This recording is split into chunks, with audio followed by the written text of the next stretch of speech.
Did you know Bobcat's Swiss Army knife loader started as a fix for a turkey farmer's manure crisis? Yeah, 1950s Minnesota. Two brothers, a stinking barn, and a three-wheeled invention that birthed a construction revolution.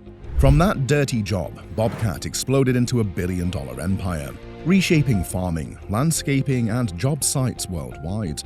But hold on, this American icon story isn't all glory.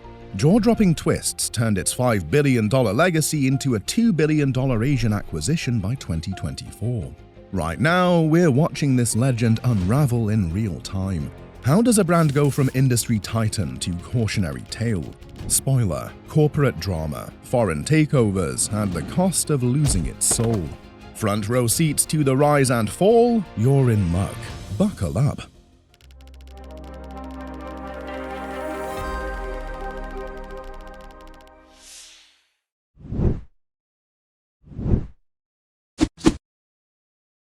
Bobcat's story starts in the early 1900s with the two brothers Cyril and Louis Keller. Cyril was born in Tintar and Louis in Tenney, Minnesota. Raised in a modest farming family, the Kellers didn't have a lot growing up. From a young age, they were exposed to the challenges of agricultural life. From grueling hours to unpredictable weather, farming wasn't just a job, it was a way of life that required grit and problem-solving. These brothers were naturally inventive. Louis was the more hands-on engineer, always tinkering with tools and machinery, while Cyril had a knack for understanding business and strategy. The brothers spent their youth fixing machinery for local farmers, gaining a reputation as resourceful, hard-working young men. The idea for what would eventually become Bobcat, however, didn't strike until 1956, when Eddie Vello, a local turkey farmer, approached the Kellers with a unique problem. He needed a small, agile machine that could quickly clear manure from the second floor of his turkey barn, a job too tight for tractors but too dirty for manual labor. With their background in farming and machinery, the Kellers were intrigued. They took the challenge head-on, and after a few months of trial and error, they came up with a simple yet revolutionary solution: a small, three-wheeled loader capable of turning 360 degrees within its footprint. This loader was compact enough to maneuver in tight spaces, yet powerful enough to tackle the farmer's needs. But they had no idea that this simple invention was about to put them on the path to something much, much bigger.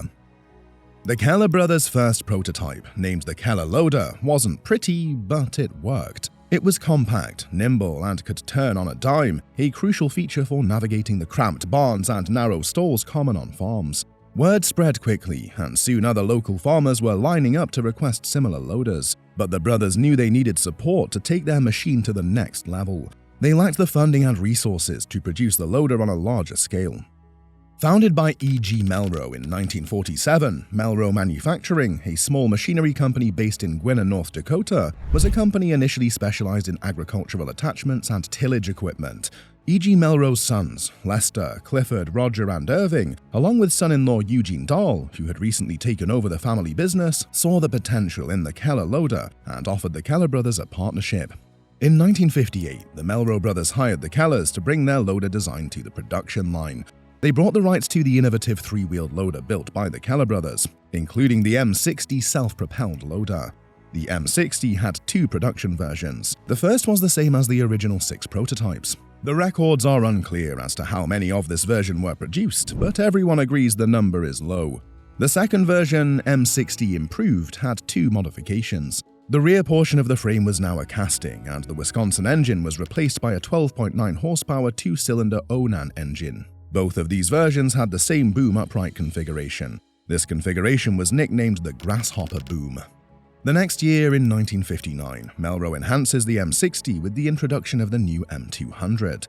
This model was similar to the M60 Improved, with 2 exceptions. First, the boom upright was changed to a more easily fabricated straight version. Second, the color was changed to farmhand red and implement yellow. These first 2 models worked well on the hard surfaces typical in the poultry industry. The third Melrose model was the M400 Melrose self-propelled loader, developed by late 1960. This was the first 4-wheel drive skid steer model. The inspiration for this model was the hard times in the poultry industry and the need to develop markets in areas where hard surface operation wasn't an option. Removing the caster assembly and adding the second axle was generally not seen as an option that would work and was viewed as not worth the dollars to even try. Louis felt it would work and modified an existing M200 to accept the second axle. During the first try, the loader wouldn't turn until Louis realized the variable speed pulley wasn't engaging correctly. This is when the first skid-steer loader went spinning into the history books. This innovation was nothing short of revolutionary for industries like agriculture, landscaping, and eventually construction. The loader's unique design meant that it could operate in small spaces that were previously unreachable, giving Bobcat a competitive edge that no other company had. And this was the true start to their rise in becoming a billion-dollar empire.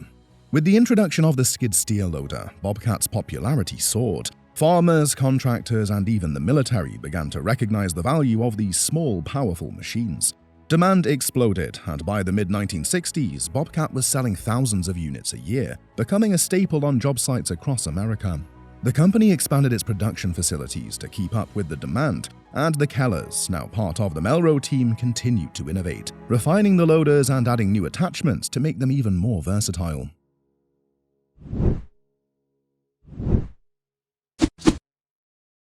The name Bobcat didn't come along until 1962. The Melrose brothers knew they needed a catchy, memorable name for their new machine. The process of determining a new name for the product started by placing a box in the lunchroom of the manufacturing facility. Employees could place suggested names in the box. If their suggested name was chosen, their prize was a new color TV. These names were taken to a marketing firm.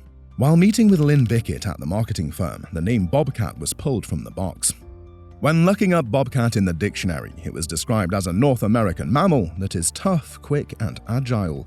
Since these traits perfectly described the M440, it became known as the Bobcat skid-steer loader, and the Bobcat slogan, "Tough, quick, and agile," was born. Besides the name, Melrose started to paint the machines a familiar white that closed the full rebranding. The decision to brand the loader as Bobcat was strategic. It gave the machine a distinct identity, setting it apart from other construction equipment and emphasizing its unique qualities. Bobcat loaders could move like no other machine, nimble, agile, and strong. This was more than a product. It was a brand built on the promise of durability and flexibility, and with a new name came new opportunities. By the late 1960s, Bobcat had established itself as a leader in compact equipment in the US, but the brand had bigger ambitions. In the early 1970s, the company began looking for opportunities to expand internationally. They started with Canada, where construction and agricultural industries were booming, then moved into Europe, where Bobcat's small, agile loaders found a ready market in the densely populated cities and narrow streets.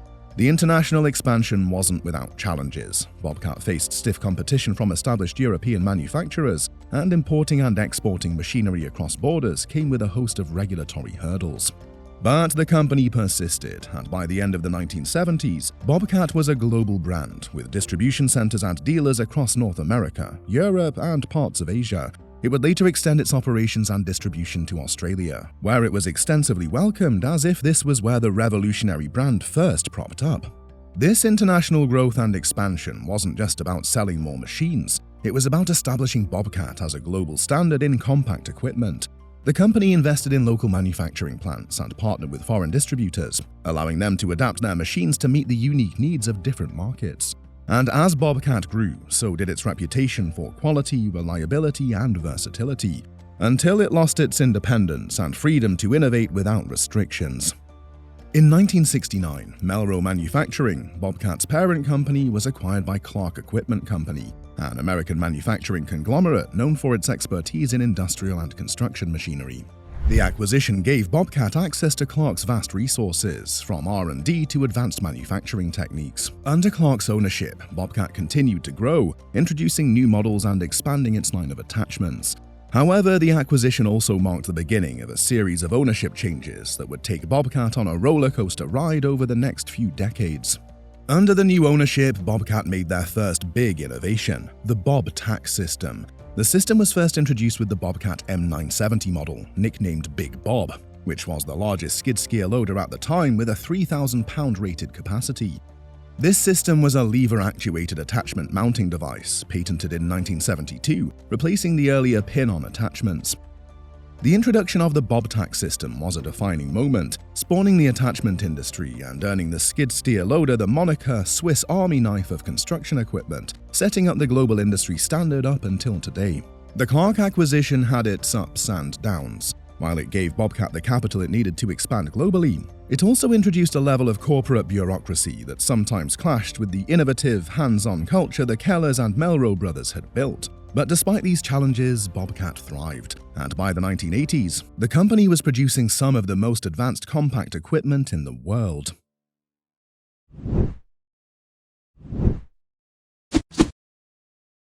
The 1980s saw Bobcat shifting gears to stay ahead of the competition by investing heavily in innovation. Its strategic move to diversify its product offerings at this time was a pivotal moment in the company's history. Initially focused solely on skid-steer loaders, Bobcat recognized an opportunity to expand by introducing a range of new compact machines and attachments that would make their equipment even more versatile. By offering attachments like augers, hydraulic breakers, trenchers, and snowblowers, Bobcat transformed its loaders into multifunctional machines capable of tackling a wide array of tasks. This development meant that users no longer needed to invest in several machines. A single Bobcat loader equipped with various attachments could perform numerous functions, from drilling and trenching to snow removal and demolition. By the end of the decade, Bobcat had produced more than 30 different types of attachments, effectively turning a single loader into a multi-purpose tool that could be customized for almost any task. The introduction of attachments had a significant impact on the company's sales. Financial records from the 1990s reveal that Bobcat saw a substantial increase in revenue following the launch of these attachments, with attachment sales making up nearly 20% of the company's income by the early 90s. This boost in profit was largely due to the expanded utility these attachments provided, attracting not only construction companies, but also farmers, landscapers, and even municipalities. Customers found that they could use one machine for multiple jobs, effectively lowering operational costs and improving project efficiency. Popular attachments like the backhoe, designed to convert the skid steer into a mini excavator, and the snowblower, which helped operators manage winter conditions, became essential tools across industries. This adaptability and the cost-saving potential that attachments offered were key factors in boosting Bobcat's market position and profitability. By continually adding new attachments and enhancing their functionality, Bobcat cemented its reputation as a leader in compact equipment innovation, appealing to a broader customer base and setting new industry standards for versatility. Bobcat loaders saw action in various humanitarian missions in conflict zones, where they were used extensively to rebuild war-torn areas. For example, the Bobcat 763 model became a staple in urban operations, particularly in clearing roads and removing debris in cities that had been heavily damaged. The 763's compact design allowed it to operate efficiently in urban settings, where narrow streets and unstable debris piles made it difficult for traditional construction equipment to work effectively. The adaptability of Bobcat loaders, especially with attachments such as backhoes and trenchers, made them versatile assets in military and governmental projects. To be highly efficient for these military and emergency relief tasks, the company even developed specialized models for these applications, adding features like enhanced security systems, armor plating, and emergency lighting. Bobcat machinery allowed military engineering units to adapt quickly to changing battlefield needs, performing tasks from creating fortifications to assisting with disaster relief efforts.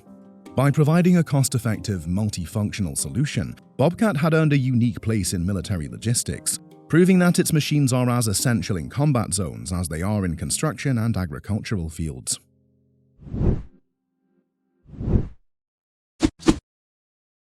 In the latter years of the 90s, Bobcat intensified its global market expansion, increasing its presence in Asia and South America. Recognizing the immense potential in developing markets, the company strategically grew its distribution and dealer networks to better serve local demand. Bobcat's push into Asia gained momentum in the 2000s, with a significant milestone in 2007 when it established its first manufacturing plant in China. The brand also saw success in South Korea and Japan, where the compact, versatile nature of Bobcat loaders fit perfectly with the demands of urban construction projects. In 2007, Bobcat went through another ownership change when South Korean conglomerate Doosan Group acquired it from Ingersoll Rand for $4.9 billion, marking it as one of the largest foreign acquisitions by a South Korean firm at the time. This Asian acquisition marked a significant shift for Bobcat, as the South Korean firm provided resources for aggressive expansion and technological advancement. With Doosan's backing, Bobcat was able to invest in cutting-edge research and development, including new models with advanced hydraulic systems, improved fuel efficiency, and enhanced operator comfort. This acquisition also allowed Bobcat to tap into Doosan's extensive distribution network in Asia, accelerating its expansion in key markets. However, the acquisition wasn't without controversy. There were initial concerns over whether Bobcat's American workforce would be impacted by the shift in ownership, as well as whether the brand would retain its unique identity under the new foreign parent company. But Doosan reassured Bobcat's North American customers and employees, emphasizing that it would retain the brand's identity and commitment to quality. This promise, largely kept, allowed Bobcat to continue thriving under Doosan's ownership, with its brand remaining strong in North America and growing across the globe.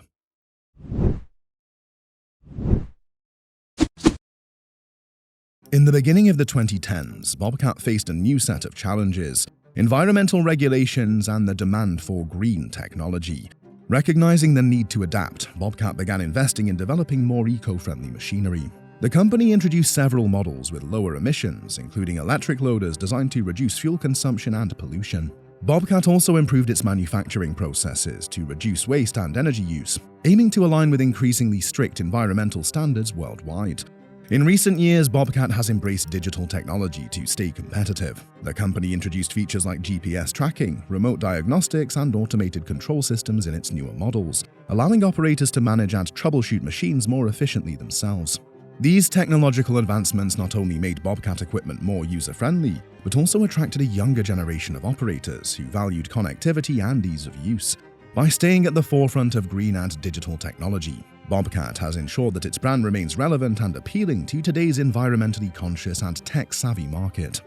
Today, Bobcat is a multi-billion-dollar brand with a global presence in over 100 countries. The company employs thousands of people and maintains production facilities in the United States, Europe, and Asia, allowing it to serve regional markets efficiently. Bobcat has a loyal customer base, with its compact loaders remaining the gold standard in the industry. The company's commitment to quality, innovation, and customer service has cemented its position as one of the world's leading compact equipment manufacturers. In terms of finances, Bobcat's annual revenue continues to grow, with billions in sales each year. This financial success is driven by Bobcat's strong reputation, diversified product line, and consistent innovation. The company's close relationship with the construction and agricultural sectors has kept demand high, while its focus on attachments and accessories provides a steady stream of recurring revenue. Furthermore, Bobcat's expansion into emerging markets in Asia and Latin America has opened up new avenues for growth, making it one of the most resilient brands in the machinery industry. Over the last couple of years, Doosan Bobcat reported over $6 billion in revenue, but that is now on a sharp decline at the moment. As of the latest financial data on February 10, 2025, Doosan Bobcat's market capitalization is approximately 4.76 trillion South Korean won, equivalent to around $3.26 billion. Last year's annual revenue was $6.269 billion, and its operating profit was $639 million. Due to the downturn in the construction equipment market, revenue and operating profit decreased by 16% and 40% respectively compared to the previous year, and the operating profit margin was calculated to be 10.2%. This valuation reflects a considerable decrease from previous levels. Yeah, the same American company that was acquired for $4.9 billion 18 years ago is now worth $3.26 billion, and the appreciation goes to South Korean group Doosan. Bobcat's journey from a small-town Minnesota workshop to a global powerhouse in the compact equipment industry is nothing short of remarkable. What started as a solution for a turkey farmer's manure problem has evolved into a billion-dollar empire, with machines that have reshaped industries and changed the way people work. Make sure you subscribe to our channel if you haven't already done so, and press the notification bell to always stay updated with our new videos. Till then, it's a wrap.